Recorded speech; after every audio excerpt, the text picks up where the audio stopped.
Okay.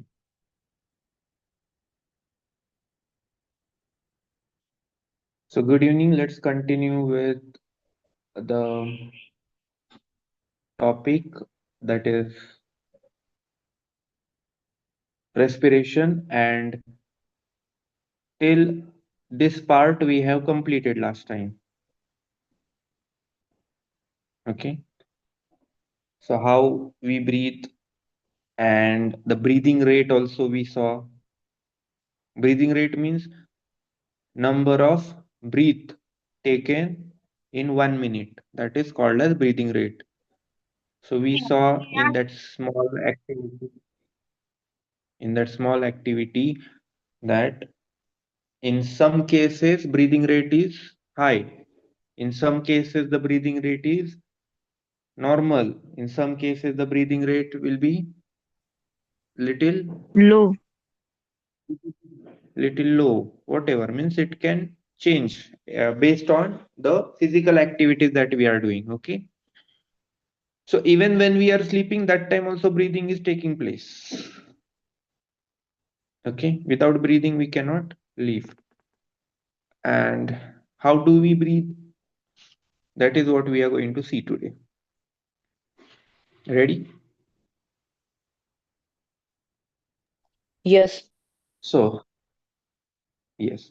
Let us now learn about the mechanism of breathing. Mechanism. Now, one word has come here, mechanism. Mechanism means what? The process.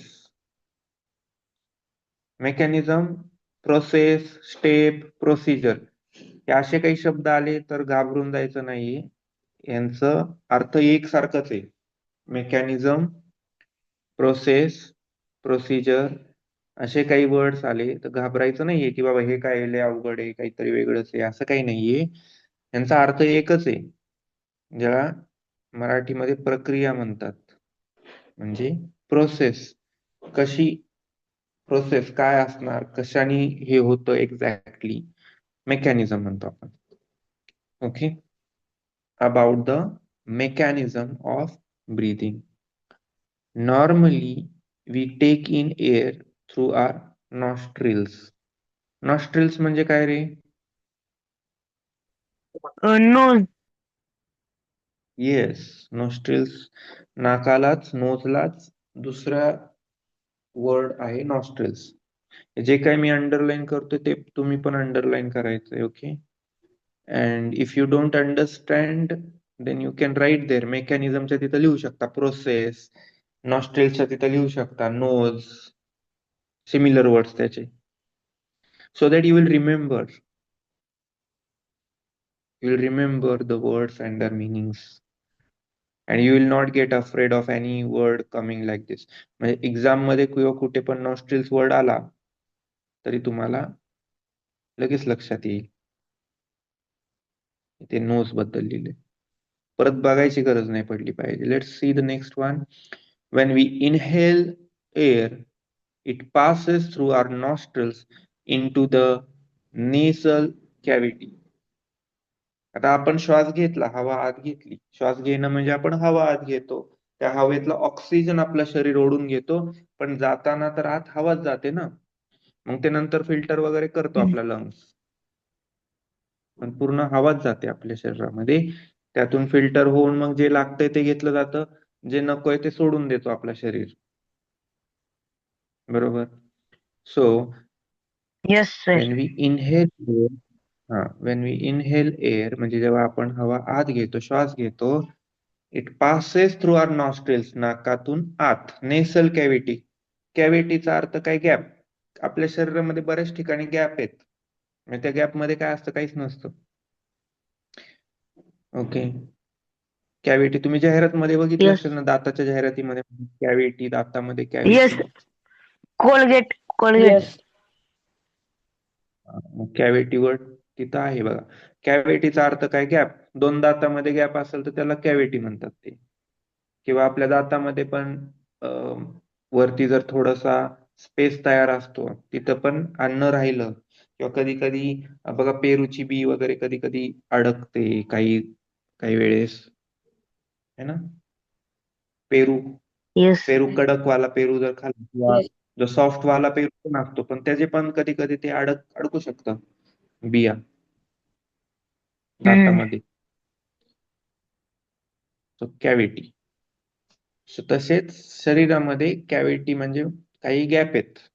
आता तो अभ्यास तुम्हाला पुढे येईल. आता सध्या जे दिले तेच आपण अभ्यासूया. नॅसल कॅव्हिटी म्हणजे नाकाच्या पुढे थोडस परत गॅप असतो, तिथं काहीच नसतं. नेसल कॅव्हिटी मधून एअर आपल्या लंग्स मध्ये पोहोचतो through the wind pipe. At the time of teaching digestion जेव्हा होतं तुमच्या स्कूलमध्ये, nutrition in animals chapter number 2 का काहीतरी आहे, जे मी तुम्हाला शिकवलं हम्म. होतं, त्याच्यामध्ये विंड पाईप फूड पाईपच्या बद्दल मी सांगितलं होतं. तर विंड पाईप लंग्स मध्ये विंड पोहोचवण्याचं काम करतं बघा. त्यामुळं आपण जेव्हा जेवण करत असतो तेव्हा बोलायचं नसतं हे यासाठी म्हणतात, किंवा हसायचं नसतं, जेवण करताना बोलायचं नसतं, गप्पा मारत खायचं नाही का? कारण आपल्याला जर ठसका जोरात लागला अचानक, तर काय होणार? ते जेवण जे आहे फूड पाईप मध्ये न जाता विंड पाईप मध्ये जाऊ शकतं. आता विंड पाईप आणि फूड पाईप हे नॉर्मली आपण बोलतो सिंपल लँग्वेज मध्ये. सायंटिफिक लँग्वेज मध्ये त्यांना परत वेगळं नाव आहे. फूड पाईपला इसफॅगस म्हणतात, विंड पाईपला ट्रॅकिया म्हणतात. ओके. सो इथे आता विंड पाईप असा वर्ड दिलाय, सो विंड पाईप घेऊया. जेव्हा तो वर्ड येईल तेव्हा मी परत सांगेल की ह्यालाच विंड पाईपलाच हे नाव आहे म्हणून. तर दोन असे सिस्टम आहे. एक जो आहे तो लंग्स कडे जातो, एक जो आहे तो आपल्या स्टमक कडे, डायजेस्टिव्ह सिस्टम कडे जातो. असे दोन ओपनिंग असतात. मग ते दोन ओपनिंग कसे आहेत? नाक आणि तोंड. आपलं जे तोंड आहे अख्खं आणि नाक, या दोन्हीकडून ती एकच वाट आहे. आणि ते दोन्ही पाईप कसे असतात? एका वेळेस एक पाईप चालू असतो तर दुसरा बंद असतो. पण जेव्हा आपण हसता हसता जेवण करतोय किंवा गप्पा मारत मारत जेवतो, तेव्हा काय होतं? त्या बॉडीला कळतच नाही कुठला पाईप ओपन ठेवायचा आहे. आणि मग चुकून काय होऊ शकतं? जे जेवण आहे ते चुकीच्या ठिकाणी जाऊ शकतं. हा, आपल्याला ठसका लागतो म्हणजे काय होतं? ते परत तिथून बाहेर पडतं, ज्या चुकीच्या ठिकाणी ते गेलंय ते. हे शरीर ऑटोमॅटिकली आपलं तसं काम करतं. बट इफ इट फेल्स, मग मृत्यू पण होऊ शकतो, बॉडी डेड पण होऊ शकते. जर काहीतरी खूप पटकन गेलं आणि अडकलंच ते कुठेतरी लंग्स मध्ये ते जायला नाही पाहिजे ना, तिथं फक्त हवा जायला पाहिजे. मग हवाच जर ब्लॉक झाली तर मग पुढे इश्यू होऊ शकतो. त्यामुळं खाताना हे जे नियम सांगितलेले आहेत ते पाळायचे, हे चांगल्यासाठी असतात. So let us focus again. हे थोडं एक्स्ट्रा सांगितलं मी. Let us focus on our topic again. From the nasal cavity, the air reaches our lungs through the windpipe. Windpipe मधून lungs ला. थोडक्यात, if I have to present it through in the way of diagram, let me try that. So this is your nose, suppose. I'm not good at drawing, just pay attention to what I am trying to tell. So this is your nose. From it is reaching through the pipe that is called as trachea, and this is your lungs. So first step is nostrils, second step is the windpipe, no, nasal cavity. Let us study it in details. Nasal cavity, then the windpipe, and then finally to the, this fourth one is which part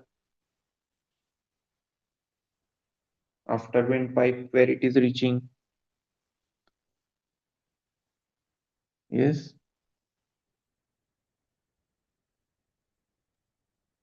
tell me. After windpipe What, where it sir? is reaching? After windpipe, where is the air reaching? Lungs. Yes. So draw this rough diagram anywhere in the notebook and write the name also. One is nostrils. Draw it in rough only. I think you are having the diagram also on the next page, but right now just draw it roughly. Nostrils, and then after nostril second, it will go to nasal cavity. All the spellings are given in the book also. Are you drawing? Yes. Yes. हे काय करायचं, books notebook जवळ घेऊनच बसायचे, म्हणजे गडबड होणार नाही आपली. आणि ओपन करूनच ठेवायचे, जर काय सांगितलं तिथल्या तिथं लगेच करता येतं. Nasal cavity and then it is a wind pipe.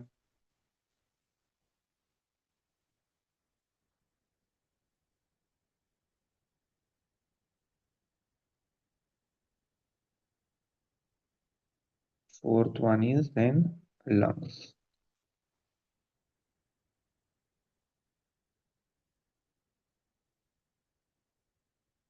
अच्छा, रेस्पिरेशन दोन टाईपचे आहेत बरं का. आता हे आपण वरच्या वरती बघतोय, आणि त्याच्या आधी आपण जे बघितलं ते सेल्युलर रेस्पिरेशन पण एक आपण पाहिलं. सेल्युलर म्हणजे सेलच्या लेवलला कसं रेस्पिरेशन होतं ते आपण बघितलं. ऑक्सिजन, त्याचे रिएक्शन पण आपण बघितले, इन प्रेझेन्स ऑफ ऑक्सिजन आणि absence of oxygen. In presence of oxygen, carbon dioxide and water is released. In absence of oxygen, carbon dioxide, alcohol, and one more material is energy is released. And after that we saw when we are doing lot of physical exercise, खूप जास्त exercise होती तेव्हा lactic acid produce होतं, त्याच्यामुळं muscle cramps पण होतात, आणि ते लॅक्टिक ऍसिडला परत ऑक्सिजन मिळणं गरजेचं आहे, मग ते कार्बन डायऑक्साईड मध्ये कन्वर्ट होतं फ्युचरमध्ये, म्हणजे थोड्या वेळाने. नाहीतर लॅक्टिक ऍसिड तसंच जर राहिलं बॉडीमध्ये तर again that is also not good for our health. Did you draw this? Did you write the names? Yes, sir. Yes, sir. Okay. Have you written it correctly so that we can move ahead? Can I clear the drawing? Ye- Yes. What about Priyanshu? Can I clear it? Yes. झालं की सांगत जायचं बरं का. मला समजत नाही, आपण ऑनलाईन भेटतोय ना, मग मला दिसत नाही ना तिकडे तुमचं झालंय का नाही. ठीक आहे, तेव्हा सांगायचं झालंय किंवा डन किंवा I have completed, whatever it is. Okay, let's move to the next part now in this only page. आता लंग्स पर्यंत आलं, त्याच्यानंतर lungs are present in the chest cavity. हे आपले जे शरीरातले जे लंग्स आहेत ते कुठे लोकेट केलेले आहेत? चेस्ट कॅव्हिटी मध्ये. मी म्हणलं ना शरीरामध्ये काय आहेत, काही काही ओपनिंग स्पेस, मग कुठं आता? चेस्ट कॅव्हिटी मध्ये. Okay, this cavity is surrounded by ribs on the side. आपल्या चेस्टला रिब रिब केज पण म्हणतो आपण त्याला. रिब म्हणजे काय? हाडांचं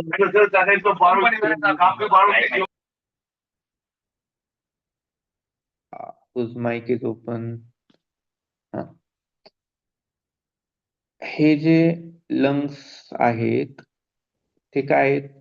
रिब मध्ये असतात. रिब म्हणजे काय? हे असे बोन्स पासून तयार झालेलं, आणि त्याच्यामध्ये हे याच्या आतमध्ये लंग्स असतात. बरोबर ना? Yes, sir. Yes, sir. हा, मग याला रिब म्हणतात किंवा रिब केज म्हणतात. का केज का म्हणतात? ते एका जेल सारखं त्याला पकडून ठेवलेलं आहे, त्याला बांधून ठेवलेलं आहे. This cavity is surrounded by ribs on the sides. त्यानंतर a large muscular sheet called diaphragm, यातला जी सायलेंट असतो डायफ्राम म्हणतात त्याला. Diaphragm, how will you say that? Diaphragm. तो डायफ्राम काय करतो? तो डायफ्राम खालच्या बाजूला असतो, आणि तो एखाद्या रबर शीट माहितीये, म्हणजे ज्याला बाबा आपण असं ओढलं ताणलं तरी ते पटकन फाटत नाही, रबरावानी. Yes. मग ते Yes. रबरावानी असतं एकदम. आणि बघा म्हणजे किती सुंदर आपलं शरीर असा एवढं विचार करून तयार झालेलं आहे. सगळ्या गोष्टी इतक्या बारीक विचार केलेले आहेत की असं असायला पाहिजे, तसं असायला पाहिजे. ते सगळे सिस्टमॅटिक सगळं आहे. तरी लोक आपलं स्वतःचं शरीर कधी कधी जपत नाही, चुकीचे पदार्थ खाऊन, चुकीच्या पद्धतीच्या सवयी लावून. नाहीतर प्रत्येक माणूस 100 पेक्षा वरती जास्त वर्ष जगू शकतो, इतकी क्षमता त्याच्यात आहे. Anyways let's see the next thing. Diaphragm समजलं. डायफ्राम खाली असतं, लंग्सला लागूनच खालच्या बाजूला. Yes. Forms the floor of the chest cavity. म्हणून इथं फ्लोअर शब्द वापरला. फ्लोअर म्हणजे फरशी सारखं, त्याला प्लॅटफॉर्म थोडक्यात. त्याच्यावरती हे सगळं आहे. Breathing involve the movement of the diaphragm and the rib cage. आता सांगितलं रिब केज काय असतं. Okay, you can draw this rough figure again if you want and write there. ह्याला म्हणायचं रिब केज. रफ मध्ये काढायची डायग्राम, फार अशी फार व्यवस्थित नाही. ती नंतर व्यवस्थित काढली तुम्ही तरी चालेल, बट आता शिकण्यापुरतं तुम्हाला माहित पाहिजे कुठं काय लोकेटेड आहे. And this is your diaphragm. डायफ्रामची पूर्ण स्पेलिंग आता तुम्ही व्यवस्थित लिहा. Diaphragm. Tell me once it is done.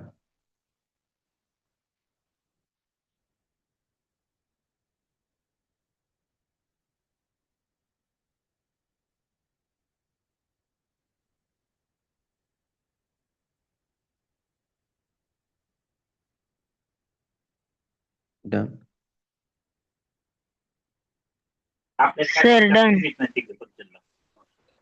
Okay. Done, sir. I'm waiting. Okay, fine. I'm clearing the diagram. Now let us see. Breathing inwards, that is done. Now during inhalation, ribs move up and outwards. जेव्हा आपण श्वास आत घेतो बघा, छाती आपली फुगलेली असते का? घेऊन बघा बरं श्वास कारण की काय होतं? सर, कारण की लंग्स मोठे होतात, लंग्स फुगतात. आणि मग मग का होतं तसं? कारण की आपण हवा आत घेतोय, मग ती हवा तिथे जमा होतीये है ना, फुग्याप्रमाणे. ती फुग्याप्रमाणे काय होतात, ते फुगतात, हवा गेली त्याच्यामुळं. आणि मग ती हवा तिथं गेल्यामुळं ते डायफ्राम काय होणार, तो खाली जाणार ऑब्विसली. श्वास घेतला तो डायफ्राम खाली गेला, बरोबर. So this movement increases space in the chest cavity and air rushes into the lungs. मग तुम्ही श्वास घ्यायला लागलात की हवा आत यायच्या आधीच तसं होतं का? तर हवा आपण आत शोषून घेतोय, ओढून घेतोय म्हणून. Okay. The lungs get filled with air. During exhalation, थोडं उलट होतं. Ribs move down and inwards while diaphragm moves up to its former position. This reduces the size of the chest cavity and air is pushed out. These movements in our body can be felt. ठीक आहे, हे समजलं ना, काय process होती, काय mechanism होते, खाली वरती जे मुवमेंट्स आपले होतात त्याच्याबद्दल दिले. Can we move to the next part? Yes, sir. Or do you have any questions? No. Okay, let's see the next part then. Take a deep breath, keep your palm on the abdomen, feel the movement of abdomen. What do you find? ठीक आहे, ते तुम्ही केलं असेल स्कूलमध्ये वगैरे. Next, after having learned that during breathing there are changes in the size of the chest cavity, children got involved in the chest expansion competition. Everyone was boasting that she could expand it the maximum. How about doing this activity in the class with your classmates? छाती नापतात माहितीये का तुम्हाला, police भरतीला, military मध्ये वगैरे छाती अशी भरून घ्यायला लावतात आणि ते पट्टीने मेजर करतात. पट्टी म्हणजे ती दुसरी पट्टी असते बा, टेलर कडे असते ना, तर शिटपट्टी असते एक वेगळी. त्याच्याने काय करतात, चेस्ट नापतात. नापतात म्हणजे मेजर करतात. मग ते तसं दिलंय, चेस्ट कॉम्पिटिशन, कोणाची किती छाती फुगते त्याचं कॉम्पिटिशन शाळेमध्ये भरवलंय. मग ते म्हणतात की अशी जर घेतली आपण कॉम्पिटिशन तर कसं वाटेल किंवा कसं घ्यायची का काय, असं दिले. ठीक आहे, एक्स्ट्रा ते दिले, त्याच्याशी घेणं देणं नाही आता. Can you see the diagram? Human respiratory system, the diagram is given here. बघा, नाकाचं दिसतंय का इथं तुम्हाला, नेसल कॅव्हिटी, आणि हे Yes. फूडचं आहे.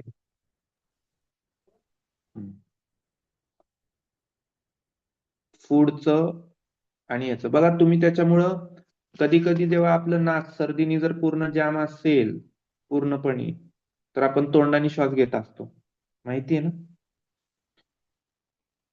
कारण Yes. माउथ, कारण माउथ पासून पण आतमध्ये एंट्री आहे लंग्स कडे जायला. त्याच्यामुळे तर जेवण करताना व्यवस्थित शांततेत घ्यायचं असतं. ओके, तर इथं तेच खाली पण सगळ्या गोष्टी दिलेल्या आहेत की कशा पद्धतीने आपण काळजी घेतली पाहिजे नाकाची आणि आपल्या शरीराची. तर फॅरिंग्स म्हणतात, ट्रॅकिया म्हणतात एका पार्टला, रिब्स मी सांगितलं, लंग्स आहे, ओरल कॅव्हिटी म्हणजे तोंडापासनं, नेसल म्हणजे नाकाच्या साईडनी, डायफ्राम जे मी सांगितलं. ओके, तर till here it is clear. Pharynx, larynx, trachea याच्याबद्दल जर काही इन्फॉर्मेशन असेल तर आपण ती घेऊयात. अननेसेसरीली जास्त इन्फॉर्मेशन आपण मुद्दाम घेणार नाही, कारण आता आपल्याला जे तुमच्या लेवलला 7th स्टँडर्डला आहे तेवढंच आपल्याला आता बघायचं.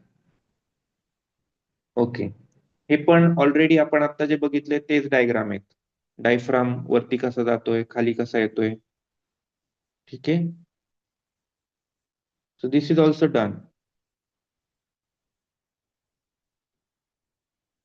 आता फक्त ब्रीदिंग इन अदर एनिमल्स ते आपण नेक्स्ट टाइम बघूयात. Okay, it's already time, less than 1 minute is left. So write the question answers, try to find out the question answers, complete your notebooks and start studying. Okay, we'll meet again. And I'm coming on 11th. Bye.